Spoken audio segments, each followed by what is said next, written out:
Thank you. First of all, I thank the conference organizers for inviting me to be part of this wonderful discussion. And I also thank the chair, Professor Nandini Sinha Kapoorji, for taking around a busy schedule. And I also thank my co-panelists. And most importantly, thank the budding historians who are here for the future of the Bharat. So, the topic that I chose to speak or to discuss is Tilakism, political pilgrimage, and decolonization. Normally, this is not a talk or sermon on Tilak. Rather, it's going to be an interactive session. Maybe after the discussion, I would be very happy to have questions and interact with all the young scholars and budding historians. And history, as we all know, is a continuous process of interaction between past and present, and as an unending dialogue between we historians and our facts. And it is in this context, two scholars always important, at least whenever I discuss themes on nationalism or decolonization. The first historian that comes to my mind is R.C. Majumdar, who always important for me because he's the one who emphasized why there is a need to re-envision or revisit or re-examine history, or in other words, rewriting history is important based on new facts or interpretation of known facts. The second historian I always admire as a student of history is R.G. Collingwood's The Idea of History. In this wonderful work, he also emphasized the idea that every new generation must rewrite history in its own way.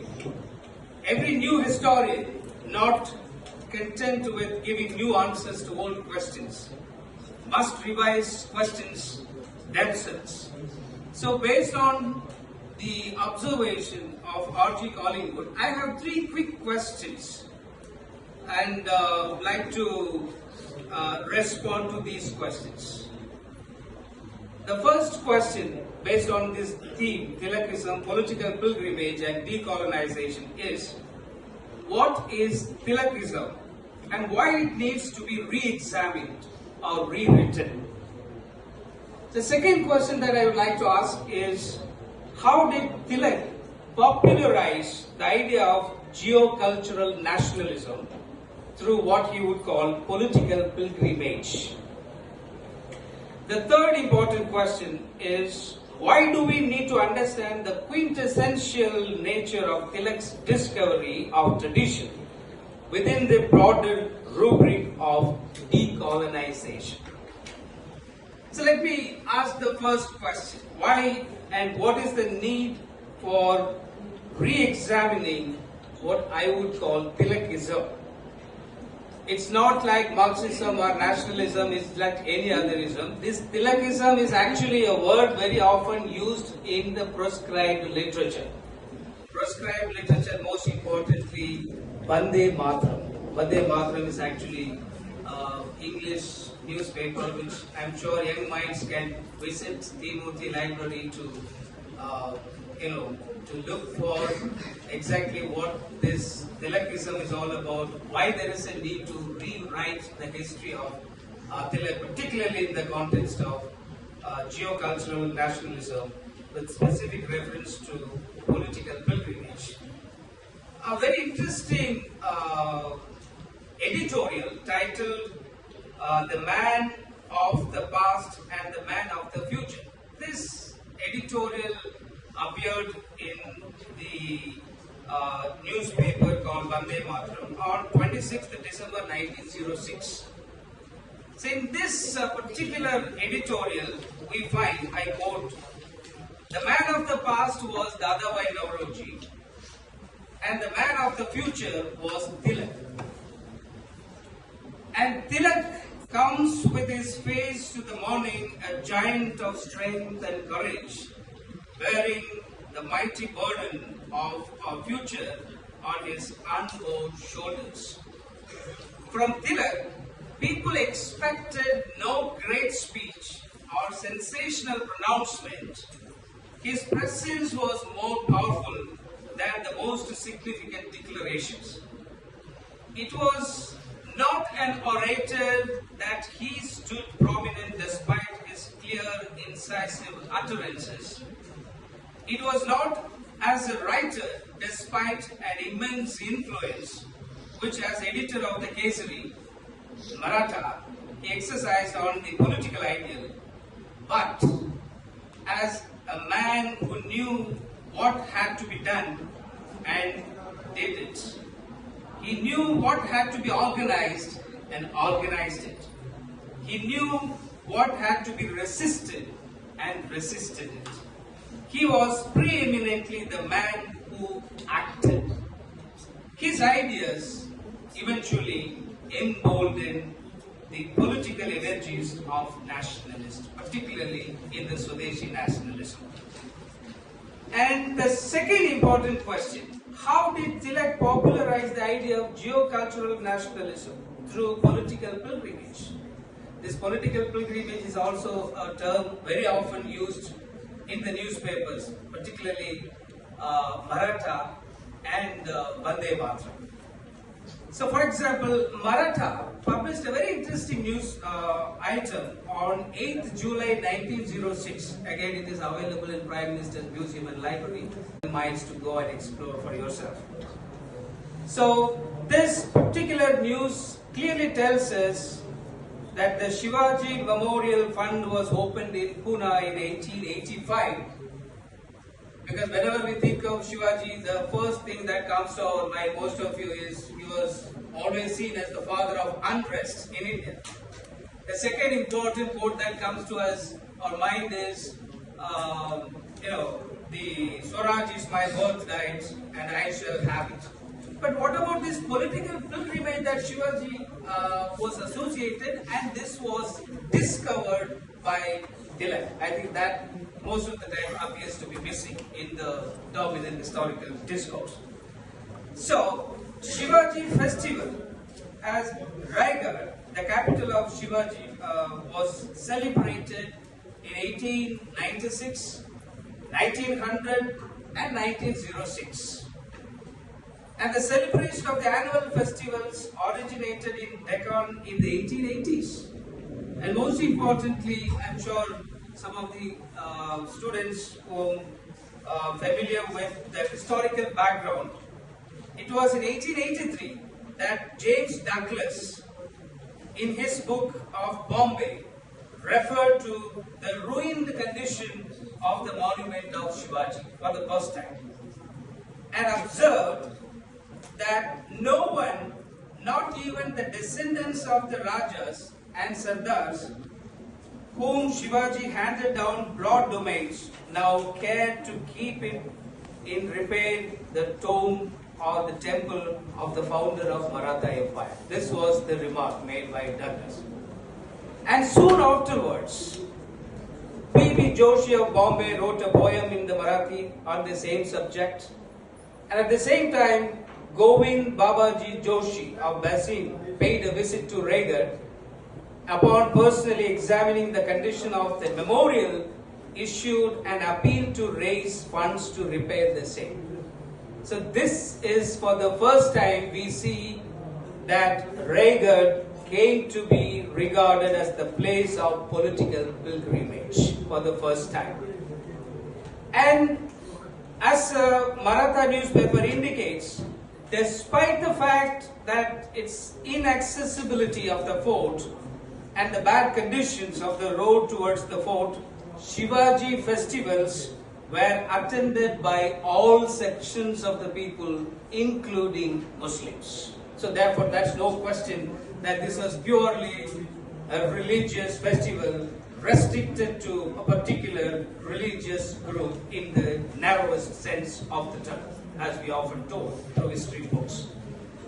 So Tilak was keen on using this political pilgrimage to encounter the imperialistic British. For Tilak, nationalism, therefore, was neither a European import nor a political construct. On the contrary, it is a consciousness of collective geocultural identity formed essentially by shared heritage, shared histories, shared memories, and a sense of belongingness. So it was this shared heritage that tried to bind people of diversified social groups together as unified organic communities, which eventually shaped India's geocultural fabric considerably. So now, another important aspect, the question is, why do we need to understand the quintessential nature of Tilak's discovery of tradition within the broader rubric of decolonization? I'm using the words very carefully. I'm not using the word inventing tradition. This inventing tradition is a Marxist interpretation. Everything Indians discovered become inventing tradition, and therefore it becomes a subject of controversy, and therefore it is need to be discussed academically in the Marxist interpretation. I'm just challenging this Marxist interpretation through Tilak's idea of political pilgrimage and decolonization. So Tilak never used the term inventing tradition, rather he was in favor of discovering India's cultural tradition. Again, I am quoting Maratha newspaper on July 1906 on Shivaji festival. While commenting on the partition of Bengal, this is a very interesting time, partition of Bengal 1905, and who is going to be the president of Indian National Congress to determine and decide the future course of Congress. It's always a question of discussion and debate. And whether it should be Dadabhai Nauroji's ideas or Tilak's idea. This is what the major debate all about. And here Tilak raises a fundamental question, whether a nation called India has something called soul. Whether India has a soul. So the point Tilak repeatedly asked this question in Maratha. What is partition is all about? Partition of Bengal. Tilak argued that there were beautiful words in Bhagavad Gita that a soul cannot be partitioned because the soul is one. The sword cannot partition the soul because the soul is one. And his question was whether India had a soul. And later he answers his own question saying, if India has a soul, it cannot be portioned or partitioned or divided. And if India has a soul, it cannot be portioned. What is the soul of the nation? The next question comes. What is the soul of the nation? His question, whether India had a soul, if India has a soul, it cannot be portioned. What is the soul of the nation? He answered, it is the spirit of nationality that relative to colonization, and if he uses this purely as spiritual or religious or Hindu festival, he may not be able to include all sections of the people because he wanted to have a united fight politically. This could perhaps be one of the reasons why Tilak may have used political pilgrimage. Again, we are free to interpret. We can interpret it as a religious pilgrimage. Again, we are using how all sections of the people were part of this pilgrimage, which he would call political pilgrimage, including Muslims. So again, the question is, if he uses, again it's a hypothetical. I think there's no point in talking hypothetical situation why he had not used. This is Tilak's own work, and Maratha and Bande Mataram also reproduced some of these observations. Yes, please. Good afternoon, Dr. Das. Thank you for your presentation. Just because we are looking at the Ganesh Chaturthi festival particularly, is it the same kinds of things as say maybe the Mahakumbh? I'm not too sure if they can be compared because the scale and the ideas are very different. So perhaps, if you could tell us a little bit. Thank you. See, as I understand, I don't see this religion, particularly Hinduism or Dharma, and any way it cannot be equated with Christianity or Islam in the religion which other religious traditions use. And therefore, I am not trying to be skeptical about this Ganesh festival also as part of the cultural tradition. I am not saying it is something which was invented like the Marxists would often portray it to be. It is also something which was sought to unite people, particularly of geocultural. I am using geocultural is not exactly with specific reference to any particular religious tradition. It is a geocultural in nature, and therefore this could also need to be seen in the broader context rather than looking from a reductionist approach that it is Hinduism, or in the language of some scholars it is purely a religious tradition of a particular country. I am using it in a larger inclusive context. This is how I try to interpret. I am a little critical about the Marxist way of analyzing it. Purely, it is separatist or religious or communal. It's divided people, on the basis of Hindus and Muslims or Christians. I look at it from a shared cultural heritage point of view. So therefore, I don't see any major issue.